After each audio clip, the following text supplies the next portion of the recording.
Good evening and welcome to Up South. Over the next 30 minutes, all the top stories of the day from South India with me, T.S. Sudhir.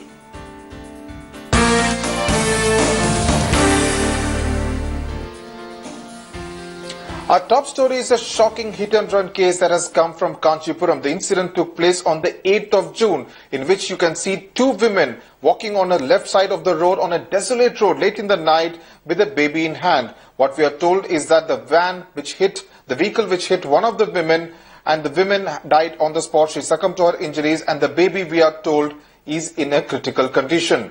One person has been arrested in connection with the case. For more, let me cut across to my colleague Shisha Reddy, who accessed that CCTV footage. Shisha, what are the details of the case? Well, Sudhir, the police, as soon as this incident came out to light, the police had sent out the CCTV footage through WhatsApp to a lot of people, because they wanted to know what exactly, they wanted to know the whereabouts of this particular person, because this was a clear hit-and-run case. And that's when this person surrendered before the police, and also we have to note that this particular incident happened in the wee hours of Monday, which is the 8th of June, when this entire family, because two people were walking behind, and there was at least like four of them who were walking in front of them. So yeah, and they were not even walking in the middle of the road, they were walking on the side of the road. The CCTV footage very clearly shows that these two people and this particular woman who died on the spot was carrying the baby. She was walking on the left-hand side of the road. And that's when this SUV drove fast and hit this lady, throwing her up in the air, and she died on the spot. And the baby is admitted in the hospital and is in a very critical condition. Right, it's pretty shocking that this incident taking place in the wee hours of Monday, as you said, and a desolate road, and it does not look as though the vehicle had lost control. Very, very shocking story coming from Kanchipuram. The entire incident captured on CCTV. Shisha Reddy, thanks a lot for joining us there from Chennai.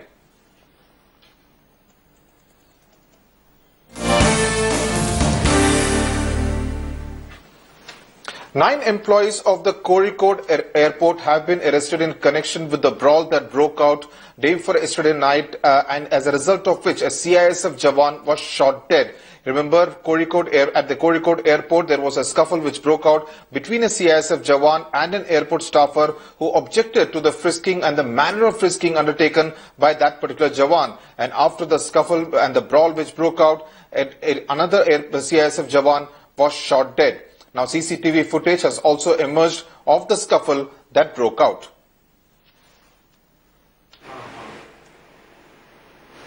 For more, let me cut across to my colleague Revati Rajivan, who is reporting live from Kozhikode.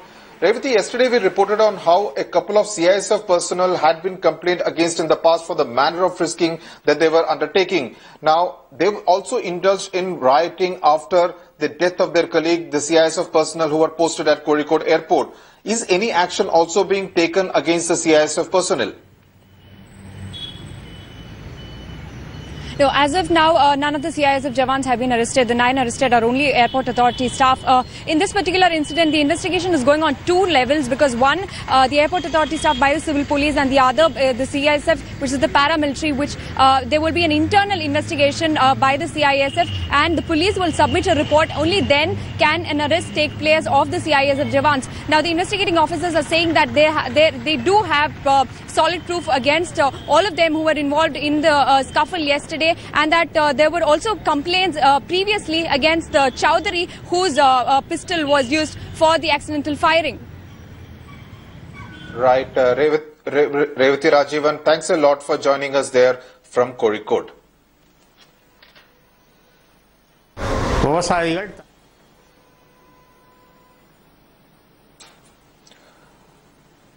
Now, are the vegetables being grown in Tamil Nadu safe for consumption? Its neighbouring state Kerala does not think so. In fact, the Kerala Food Safety Commissioner has written to the Tamil Nadu Agriculture Production Controller saying that many of the samples that the food safety officials had picked up from Coimbatore in Tamil Nadu were not safe for consumption. In fact, the level of pesticides was very high, and they found that the Tamil Nadu farmers were not really being very careful about that. The Farmers Association in Tamil Nadu, however, denies using pesticides in excess. விவசாயிகள் தரமான காய்கறிகளைத்தான் தமிழகத்தில் உற்பத்தி செய்து கொண்டிருக்கிறார்கள். அந்த காய்கறிகள் தான் கேரளாவுக்கும் மற்ற மாநிலங்களுக்கும் சென்று கொண்டிருக்கின்றன. மற்ற எந்த மாநிலங்களிலும் வராத ஒரு பிரச்சனை கேரளத்திற்கு மட்டும் வந்திருக்கிறது என்று சொன்னால் அதற்கு காரணம் வேறு எங்கோ ஏதோ ஒரு பிரச்சனைக்காக இவர்கள் தமிழகத்தின் மீது வீண் பழி சுமத்துகிறார்கள் என்பதுதான் எங்களுடைய சங்கத்தினுடைய முழுமையான கருத்து. அந்த மாதிரி ஸ்பெசிஃபிக்காக 1-2 இருக்கிறத தடை செஞ்சு அதை தீவிர சோதனைக்கு உட்படுத்தி அந்த மாதிரி விற்கக்கூடாதுன்னு சொன்னால் அந்த விவசாயிகளும் அது மாதிரி செய்ய மாட்டாங்க. அதை விட்டுட்டு இந்தியா பூராமே ஒரு இருக்கிற நடைமுறையில் இருக்கக்கூடிய ஒரு பூச்சி மருந்து தெளிப்புங்கிறத வச்சுட்டு அதில் கேரளா சொல்கிறது அவங்க ஏதோ மாடி தோட்டத்தில் ஏதோ காய்கறி உற்பத்தி பண்ணுறதுக்காக பிளான் பண்ணியிருக்காக தெரியுது. സംസ്ഥാനത്ത് പഴങ്ങളും പച്ചക്കറികളിലും മാരകമായ വിഷ വസ്തുക്കൾ കീടനാശിനികൾ കലർത്തിയാണ് വിൽക്കുന്നു എന്നുള്ളത് കണ്ടെത്തിയ സാഹചര്യത്തിൽ ഇത് സംസ്ഥാനത്തേക്ക് കൊണ്ടുവരുന്ന മറ്റു സ്റ്റേറ്റുകളിൽ ഇതിനു വേണ്ടുന്ന നടപടികൾ സ്വീകരിക്കണമെന്ന് ആവശ്യപ്പെട്ടുകൊണ്ടുള്ള ശക്തമായ നടപടികളാണ് സംസ്ഥാന ഗവൺമെൻറ് ഏറ്റെടുത്ത് മുന്നോട്ട് കൊണ്ടുപോകുന്നത്. അപ്പോൾ അതിൻ്റെ ഭാഗമായി ഈ ചെക്ക് പോസ്റ്റുകളിൽ കൂടുതലായിട്ടുള്ള പരിശോധനകൾ.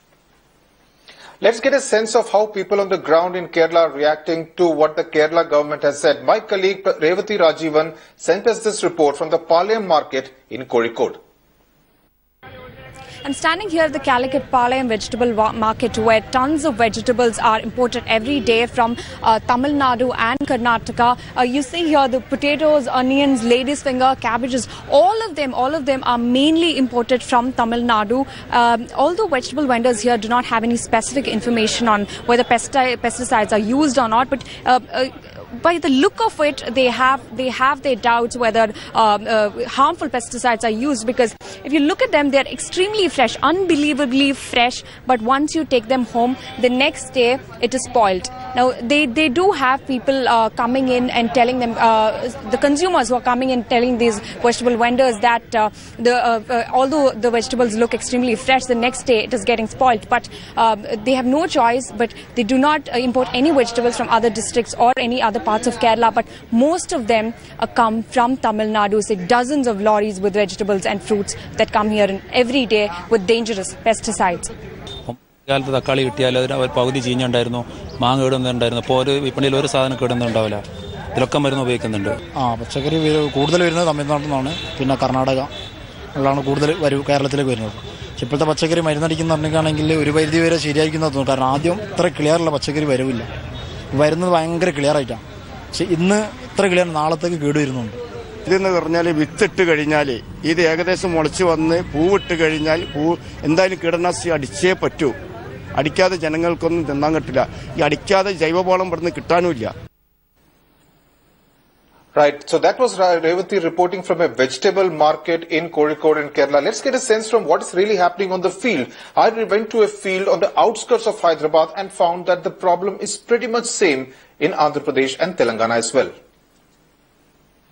If you're a resident of Hyderabad, you would have eaten 18 different types of extremely dangerous pesticides and metals for breakfast, lunch and dinner. That's the report which was submitted by the National Institute of Nutrition. Let's just take a look at the kind of water that is being used to irrigate these fields. This is the place on the outskirts of Hyderabad from where a lot of greens are supplied to different localities in Hyderabad. And this water is untreated industrial and domestic effluents which actually are used to irrigate these fields, and obviously the groundwater is completely contaminated, and that obviously enters your food cycle. Also, the kind of grass that is cut and used to give as fodder to the cows and buffaloes means that even your milk cycle is completely contaminated. In fact, a report by the state lab in Hyderabad had said that all the different milk varieties, all the big brands are actually supplying bad quality milk, which is extremely dangerous. So this essentially means that Hyderabad is really sitting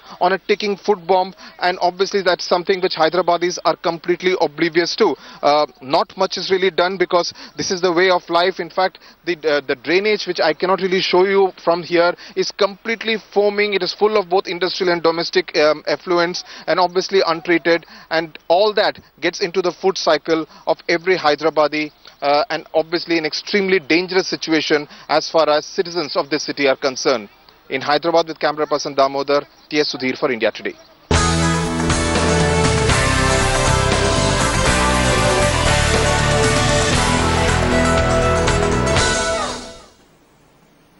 Through this week, we have been focusing on the problem of call drops. Today, our focus is on Hyderabad, where you discover that people are saying hello a bit too often.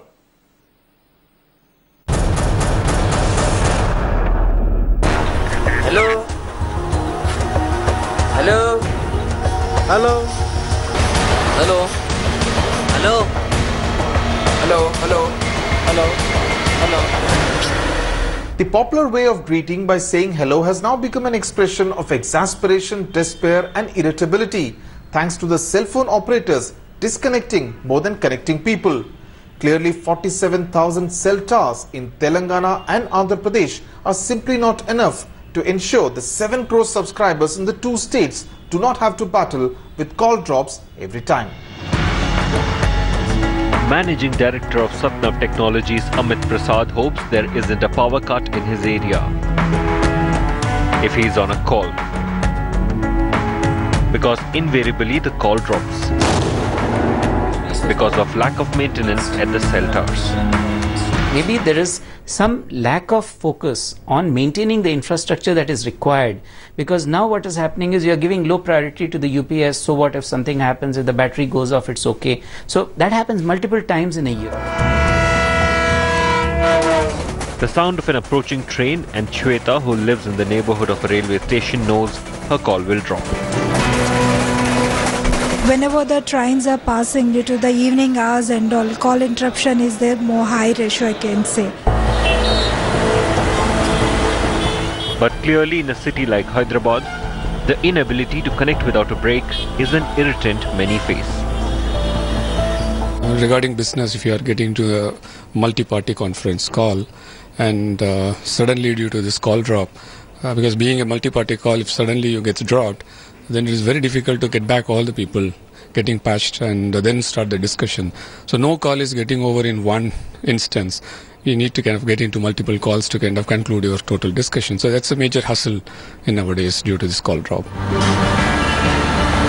Telecom Regulatory Authority of India has promised to put in place a set of service quality benchmarks. The consumers hope that the work in progress, it is being called, does not get dropped as well. In Hyderabad, with T.S. Sudhir, Bureau Report, India Today.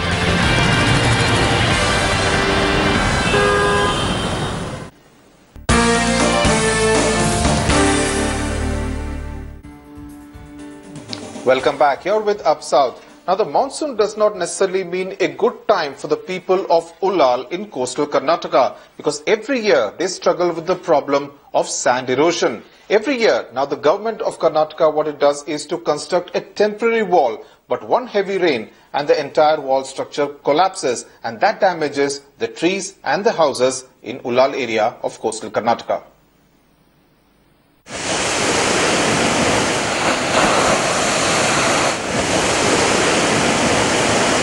The temporary sea wall that was constructed ahead of the monsoon around Ulal has collapsed, and nearly 200 meters of land has been affected.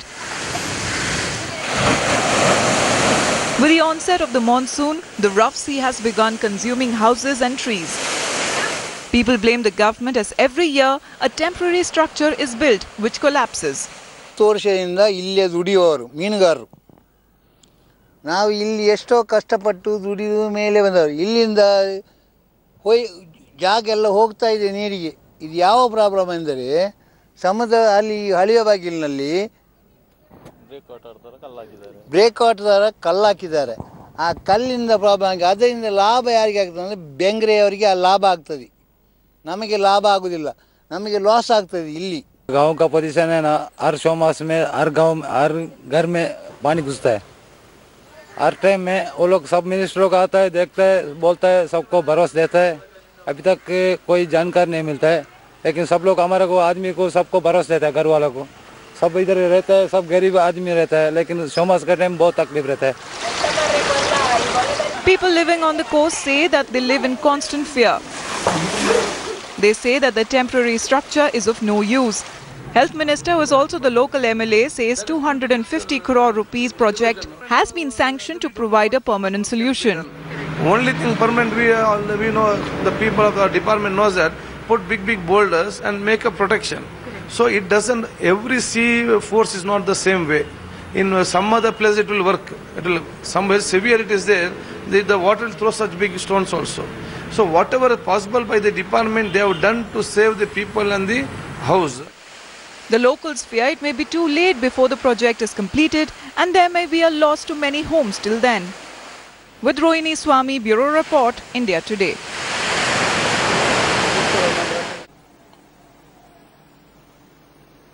Well-known Carnatic musician and author T.M. Krishna has decided that he will no longer sing at the December Madras Music Festival during the Margazhi season. Now, this is a move which has shocked a lot of people. In fact, it was on his Facebook that he posted his decision that he will no longer be singing at the Madras Music Festival. In fact, speaking to India Today, T.M. Krishna said that it was not a sudden decision, but the commodification of art which made him take this decision. Krishna has always been a bit of a rebel within the Carnatic music scenario, and many of his revolutionary views have surprised and even shocked the connoisseurs of Carnatic music. In fact, in 2010, he did not sing for an entire Margazhi season. He took a break, and since then he has been singing for free in all these sabhas in Chennai. In fact, he had requested the sabhas that his concerts should be made free. I feel this is a decision where I am unable to reconcile what I believe the art is, what I believe we should do as artists for the art, with how the biggest festival of this art is being conducted and participated in. There is for me a conflict, and that conflict I am unable to reconcile. So the best way for me is to move us. One thing is for sure, T.M. Krishna will definitely be missed at the Madras music season every December. That's it then on Up South this Friday evening. News and updates will continue on India Today. Thanks for watching.